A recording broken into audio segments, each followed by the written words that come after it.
फिर प्रश्न आता है, सनातन बोर्ड बने तो क्या वक्फ बोर्ड की तरह ही बने? वक्फ बोर्ड के सामने क्या सवाल है साक्षी महाराज जी? वो ये है कि वक्फ बोर्ड को कानूनन एक ऐसा अधिकार दिया गया जिसकी कोई सीमा नहीं है, यानी कि बेलगाम अधिकार उसके पास है। सेक्शन 40 कहता है कि जहां भी उसने कह दिया कि मेरी जमीन है तो उसकी जमीन है। जिस आदमी ने कहा कि मेरी जमीन है, अब उसके ऊपर जिम्मा आता है कि जाकर के वो ट्राइब्यूनल में साबित करे कि ये मेरी जमीन है।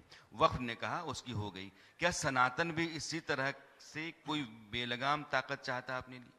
देखिए, मैं स्पष्ट करना चाहता हूं, जिन लोगों के सनातन के विषय में जरा जानकारी प्राप्त करना चाहते हैं, उसके वैभव को, उसकी परंपरा को, उसकी यश कीर्ति को देखना चाहते हैं, उन्हें एक बार इस महाकुंभ का दर्शन अवश्य करना चाहिए। हम लोग बाबा राव भीमराव अंबेडकर के संविधान को मानने वाले लोग हैं। सनातन शरीयत के आधार पर नहीं चलेगा, ये देश शरीयत के आधार पर नहीं चलेगा। तो हमारे परम प्रिय श्री देवकीनंदन ठाकुर जी ने, संपूर्ण संत समाज ने, और जहां हम बैठे यहाँ के महंत जी श्री महंत साहब ने भी बड़ा एक कार्यक्रम करके दिल्ली में एक पहल की थी कि सनातन बोर्ड बनना चाहिए।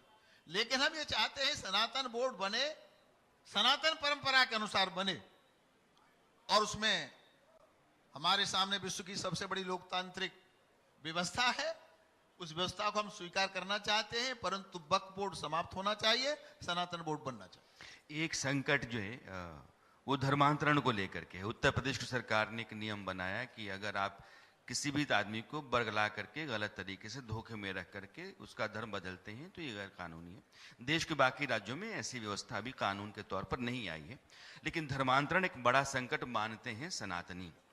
कितना बड़ा ये सवाल है आपके लिए? देखिए, इस देश में तलवार के बल पर धर्मांतरण किया गया, और हम तो सर्वेभवन्तु सुखिनः सर्वे सन्तु निरामया। हम लोग तो अयम निजः परोवेति गणना लघु चेतसाम उदार चरिता नाम तो वसुधैव कुटुंबकम।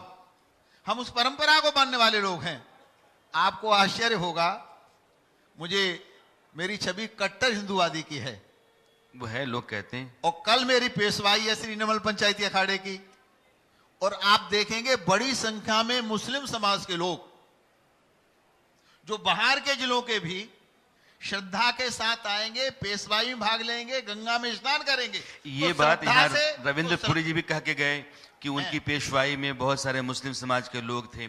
आप कह रहे हैं कि मेरी पेशवाई में बहुत सारे मुस्लिम समाज के लोग थे, तो फिर ये दूरी क्यों है कि उनको दूर रखो, दुकान बंद करो, होटल बंद करो, वो यहाँ नहीं? एक शायर ने कहा है, मेरे करीब आओ तो शायद जान सको मुझे। इस देश के मुसलमान को विपक्षी पार्टियों ने ये कह के बरगलाया कि बीजेपी आ गई, ये भगवे कपड़े वाले आ गए, तुम्हें खा जाएंगे। अरे भैया, हम तो प्याज भी नहीं खाते, लहसुन भी नहीं खाते, हम तो चाय भी नहीं पीते, मुसलमान को कैसे खाएंगे? हमारी समझ में नहीं आ रहा। तो मैं मुस्लिम समाज के लोगों से आपके चैनल के माध्यम से कहना चाहता हूं, मेरे करीब आओ तो शायद जान सको मुझे। मेरे करीब आओ तो शायद जान सको मुझे। ये फैसले तो दूरियां बढ़ाते हैं, ये फैसले तो दूरियां बढ़ाते हैं। तो आके देखे तो सही, जितना काम इन 10 साल में मोदी जी ने मुसलमान